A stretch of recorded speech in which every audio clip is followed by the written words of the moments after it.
Alat bukti yang bisa menjelaskan adalah keterangan saksi pada saat pelaku memutuskan situasi dalam tenang itu. Di sini pentingnya kemudian menjelaskan motif.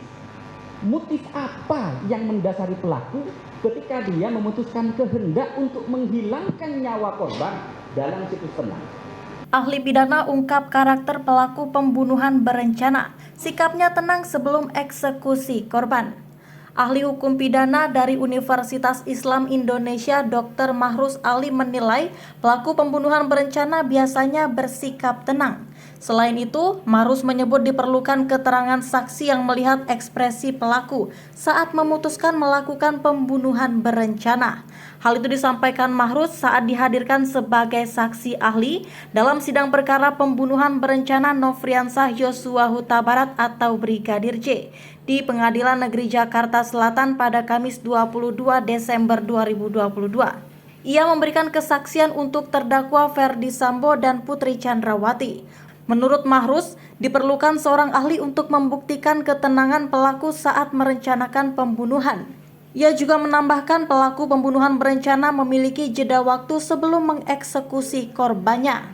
Ada rencana yang disusun dalam keadaan tenang dan kemudian dilaksanakan dalam keadaan tenang juga. Kemudian ada jangka waktu yang cukup, walaupun itu sifatnya relatif.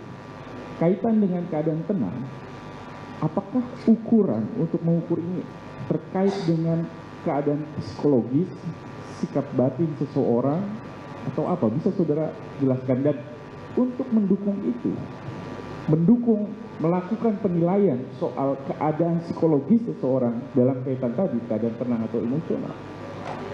Apakah bantuan keilmuan lain, seperti ilmu psikologis untuk melakukan penilaian, itu dapat digunakan untuk membantu dalam konteks pembuktian? Silakan.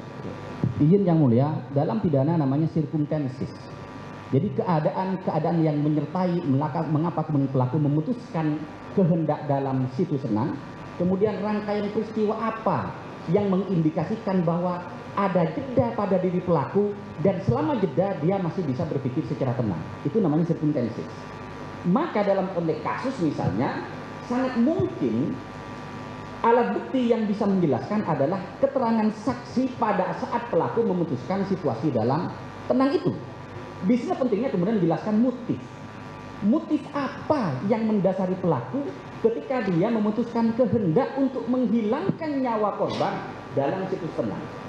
Kemudian untuk menjelaskan motif, jelas saya tidak memiliki kompetensi untuk menjelaskan itu karena saya adalah hukum pidana. Maka bisa kemudian datangkan ahli.